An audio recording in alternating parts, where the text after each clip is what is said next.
42 రోజులు కాలేదు 420 హామీలు అంటూ మీరు తీసుకొచ్చి ఉక్కిరి బిక్కిరి చేసే ఏం చేయట్లేదు ఏమంటలే ఇసిరి కూడా కొడతలే నేను 4000 మీకేమైనా డౌట్ ఉంటే ఎక్కడ ఈ బుక్ లేకపోతే ఏమంటారంటే రోహిత్ గారు మౌలి గారు ఎక్కడున్నాయండి 406 సూత్రాల అదేంది 6 పథకాలు 6 గ్యారంటీలు 6 గ్యారంటీలు కాదు 6 గ్యారంటీల టైటిలు తెర వెనుక 420 పథకాలు ఈ 420 పథకాలను అమలు చేయండి మా దగ్గరనైతే మా ప్రజలకు ఆర్మూర్ ప్రజలకు అవ్వబాబు లేకుండా అయిపోయారు పాపం ప్రభుత్వంలో ఉన్నోడు ఎమ్మెల్యే కాలేడు ఎమ్మెల్యే అయినోడిది ప్రభుత్వం లేదు కేంద్రంలో ఉన్నోళ్ళు ఇలా నన్ను ఓడిపోయినా నిన్నటిదాకా ఓడిపోయిన వాళ్ళంతా ఇలా గెలిచిరు ఇదే రేవంత్ రెడ్డి గారు కొడంగల్లో ఓడిపోలేదండి ఈ దేశంలో ఇందిరాగాంధీ ఓడిపోలేదా ఈ దేశంలో ఎన్టీ రామారావు గారు ఓడిపోలేరా సార్ అంతకంటే గొప్ప లీడర్ పెద్ద లీడర్లు ఓడిపోయారు కదా సార్ ఈ ప్రాంతంలో ఈరోజు ముఖ్యమంత్రి ఉన్నటువంటి రేవంత్ రెడ్డి గారు మన కొడంగల్లో ఓడిపోయారు కదండి ఈ బీజేపీ ఎమ్మెల్యే మాట్లాడే అరవింద్ గారు కోరుట్లలో ఓడిపోయారు కదా ఇక ఓడిపోతే మొత్తం హైదరాబాద్ ఇటు సైడ్ వెళ్ళిపోవాలన్నా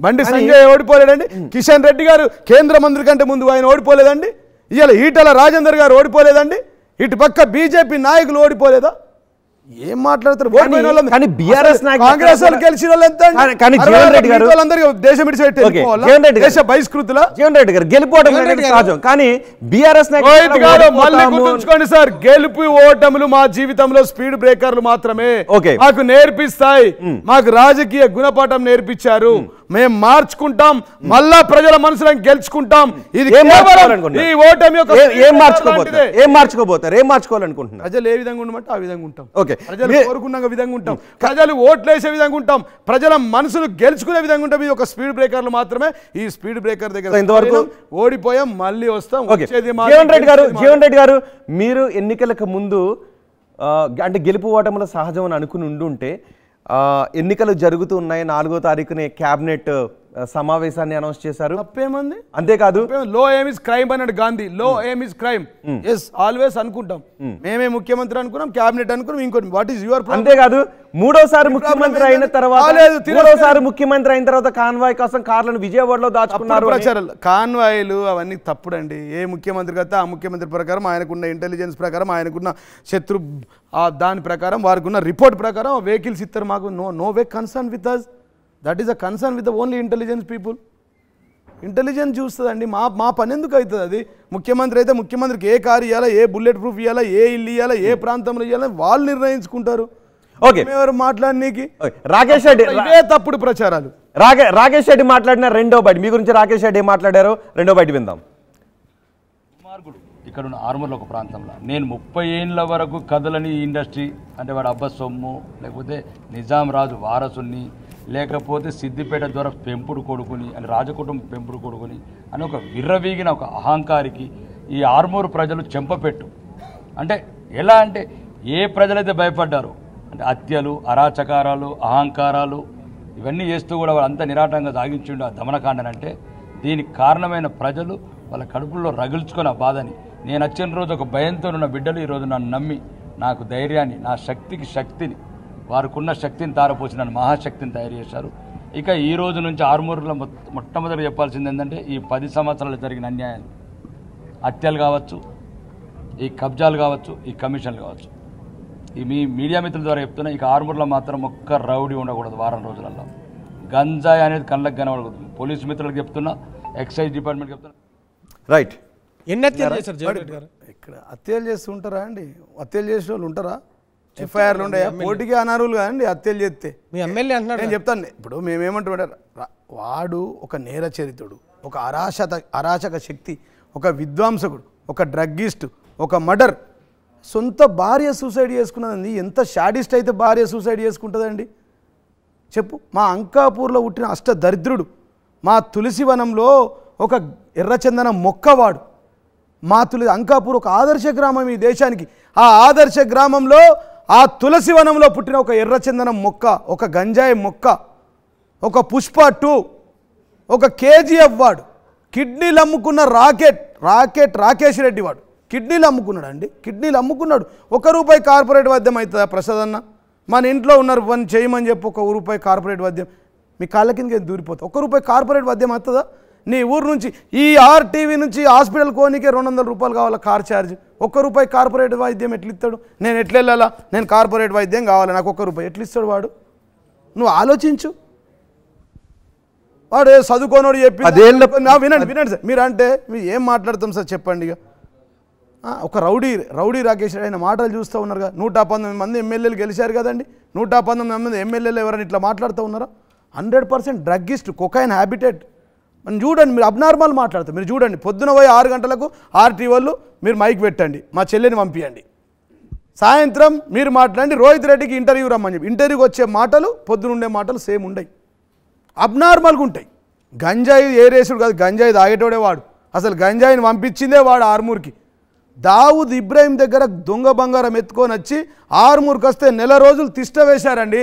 1990s అంకాపూర్ నుంచి పారిపోయి వైజాగ్లో ఉండి లిక్కర్ షాప్లో 500 రూపాయలకు జీతం చేసిన అని చెప్తాడే. 500 రూపాయల జీతం కాదు, ఇక్కడి నుంచి పారిపోయిన దొంగ బంగారం దొంగ స్మగ్లర్. కేసులు కూడా ఉన్నాయి. అవన్నీ మాట్లాడకుండా మీరు నాకు ఈ పవిత్ర అంకాపూర్ గ్రామంలో పుట్టినటువంటి చీడపురుగుడు ఎర్రచందనం స్మగ్లర్, ఎర్రచందనం ఏందండి? ఎర్రచందనం అంటే ఏంటది? ఒక మంచి పని అది. ఎర్రచందనం నాకు ఒక్కొక్కడికి లైసెన్స్ ఉంది. వీరప్పన్ గంధప్ లైసెన్స్ లేదా రాకేష్ రెడ్డికి? ఉందా లేదా? ఉంటే ఉండవచ్చు, నాకేంది, ఐ డోంట్ కేర్. నాకేంది, అది మంచిదా అంటున్నా. వీరప్పన్ లైసెన్స్ ఉండి ఆ వ్యాపారం చేస్తుంటే దొంగ వ్యాపారం అవుతుంది. 100% మరి అఫిడేవిట్లో పెట్టాలి కదా. చూపిమన్ అఫిడేవిట్లో చూపించిండా అండి? ఎర్రచందనం అమ్మిండు, ఎర్రచందనం లైసెన్స్ ఉంది. 6 ప్రాంతాల్లో, తమిళనాడులో, తిరుత్తరంలో, ఆంధ్రప్రదేశ్లో, మహానందిలో, దుబాయ్లో, చైనాలో 125 దేశాలు తిరిగిన అన్నాడు. ఎక్స్పోర్ట్ ఇంపోర్ట్ ఎందుకు చూపించలేవు మరి? ఎన్ని చెక్కలు అమ్మినావు? ఎన్ని గంధ చెక్కలు, ఎర్రచందనం చెక్కలు ఏడగొన్నావు, ఏడమ్మినావు? ఆ లైసెన్స్ మెన్షన్ చేయాలి కదా. నీ ప్రాపర్టీలలో, నీ డబ్బులలో, నీ రూపాయిలో చూపించాలి కదా. నీ 6 కంపెనీలు 8 కంపెనీలు చూపించిన 8 కంపెనీలో టర్నోవర్ చూపించాలి కదా. దానికి కట్టిన GST చూపించాలి కదా. అవన్నీ చూపించకుండా నేను ఒకటే లైసెన్స్ ఎందుకు రా బాయ్? ఒకటి లైసెన్స్, దాంతో తెలంగాణ ప్రజలకు వచ్చేది ఏంది? తెలంగాణలో ఎర్రచందనం ఉందా? ఉన్న దగ్గర స్మగ్లింగ్ చేసుకొని అమ్ముకున్నావు. 30 ఏళ్ళ తర్వాత వచ్చినావు. 50 ఏళ్ళకి ఆర్మూర్ ప్రజలు, అంకాపూర్ ప్రజలు గుర్తొచ్చారు. ఎక్కడైతే తిరస్కరించారో ఆ గ్రామంలో చెట్టు గట్టేసి కొట్టింది మర్చిపోతున్నావా? పడిగల గ్రామంలో ఒక కేసులో, చెప్పరాని కేసులో, ప్రాస్టిట్యూట్ కేసులో పట్టుబడ్డాడండి. కార్తో సహా అద్దాలు బలగొట్టారు. పడిగల గ్రామం పోయి అడగండి. పడిగల గ్రామంలో ఈ మాట వాస్తవమా కాదా? 15 ఏళ్ళు 18 ఏళ్ళు సొంత భార్యను ఎందుకు దాచాడండి వీడు? ఎందుకు దాచవలసిన అవసరం ఉంది? నేను ఒక ఎమ్మెల్యేని, మూడో పెళ్లి చేసుకుంటే నన్ను విలువాలి కదండి, తెలియాలి కదండి, మీ విలేకరులకు తెలియాలి కదండి, లోకల్ మీడియాకి తెలియాలి కదా. అంటే ఆయన వివాహాలకు సంబంధించి ఎందుకు మాట్లాడతాం అంటే ధర్మం, న్యాయం, ప్రజాస్వామ్యం. వాడు ధర్మం ఎట్లా? ఒక భార్యని చంపుతా, డ్రైవర్ని చంపేసిండు వాడు ధర్మం న్యాయం అంటే ఎట్లా అండి? మీరు ధర్మం ఏ ఆధారాలతో చెప్తున్నారు మీరు? కేసులు ఉన్నాయి, హత్య రాజకీయాలు. ఎల్బీ నగర్ పోలీస్ స్టేషన్లో పోయి కేసు చెక్ చేసుకోండి, ఉన్నది. మేము చెప్తాం నంబర్, ఎఫ్ఐఆర్లు ఇస్తే కూడా ఏ ఆధారం అంటే ఏం చెప్పాలి? రోహిత్ గారు, I'm unable to understand what you are asking. ఎందుకు మీరు నన్ను టార్గెట్ చేసి అడుగుతున్నారో అర్థమైతలేదు. విత్ పేపర్ సార్, ఎర్రచందనం అన్నాడు, రెడ్ గోల్డ్ అన్నాడు, చూపించిండా? ఎక్కడ చూపించిండు? ఎంత టర్న్ ఓవర్ చూపించిండు? ఎక్స్పోర్ట్ ఎంత చేసిండు, ఇంపోర్ట్ ఎంత చేసిండు, ట్యాక్సీలు ఎంత కట్టిండు చూపిమని. అవి చూపకుండా దొంగలాగా కొన్ని వ్యాపారాలను దాచాడా? కొన్ని వ్యాపారాలు దాచాడా? దాచాడు, అన్ని దాచితే అది ఎన్నికల నియమావళికి విరుద్ధం. పార్టీలకు రమ్మన్నారంట కదా, బీఆర్ఎస్ పార్టీలకు ఆహ్వానించారట కదా, ఏ పది చెప్పరాసి టీఆర్ఎస్ భవన్ లో ఉన్నాడు కదా గేట్ కీపర్ దగ్గర, ఆడ చెప్పరాసి ఊడనీకి ఆహ్వానించాం. ఆడ ఎవడండి వాడిని ఆహ్వానించడానికి? పెద్ద మేధావులు వచ్చి మా దగ్గర పనిచేస్తా అంటే ఈయన చెప్పరాజుగా చూడనీకి కూడా వస్తుంటే మేము వద్దని చెప్పినాం. ఓకే, సామ దామోదర్ రెడ్డితో మీకు వివాదం ఏంటి? ఏం వివాదం లేదు. 2014 నేను చేసేది రియల్ ఎస్టేట్. నేను కొన్న భూములు ఏవైతే ఉన్నాయో ఆ భూములను అఫిడవిట్లో చూపించిన. చెక్ మై అఫిడవిట్, మీరు తర్వాత మాట్లాడండి. నాకు ఎన్ని ఎకరాల భూములు ఉన్నాయి అన్ని ఎకరాల భూములను అఫిడవిట్లో చూపించిన. ఒకటోసారి కాదు, రెండోసారి అఫిడవిట్లో మూడోసారి చూపించా. అది నా నిజాయితీ. రమ్మని దమ్ముంటే ఏదైనా ఇల్లీగల్ ఉంటే కోర్టులో వేయండి, సివిల్ కోర్టు ఉంది కదా. నేను ఇల్లీగల్ రిజిస్ట్రేషన్ నాకు చేస్తావా అండి? మీ ఇల్లు ఉంది, నీ ఇల్లు నాకు చేయి, వస్తా ఈరోజు. మా చెల్లెని ఒక గజం చేయమని, నన్ను డబ్బులు ఇవ్వకుండా రోహిత్ గారి కార్ చేయమని చెప్పు. నాకు ఇప్పుడు వచ్చా, నీ కార్ నాకు, నీ 2 వీలర్ నాకు చేయి, రిజిస్ట్రేషన్ చేస్తావా? రిజిస్ట్రేషన్ చేసేటప్పుడు రిజిస్ట్రేషన్ ఆఫీస్లో అక్కడ ఏదైతే ఉంటుందో రికార్డు ఉంటుంది. ఆ రికార్డులో నమోదవుతుంది. వాళ్ళు సంతకాలు పెట్టాలా, నేను సంతకాలు పెడితేనే రిజిస్ట్రేషన్ అవుతుంది. నేను నా భార్య మిల్లు అమ్ముకొని, కొంపెల్లిలో ఉన్న ఇల్లు మా ఇల్లు, ఆ ఇల్లు అమ్ముకొని కొనుక్కున్నామండి. మా రక్తం చెమటతో కొనుక్కున్నాం. టీవీలలో ఉండి దోసుకుంటే దోస్తు అవుతుందా అండి? పాపప్ సొమ్ము ఉంటుందా ఎవరికన్నా? మాకేం అవసరం అండి? మాకున్నది, మాకు లేదనుకో కోర్టు ఉంది, సివిల్ కోర్టులో తీసుకో, హైకోర్టు ఓ, హైకోర్టు డివిజన్ బెంచ్ ఓ, సుప్రీంకోర్టు ఓ, సుప్రీంకోర్టు సీజర్ దగ్గరికి పోని కేసు మేము కొట్లాడు రండి.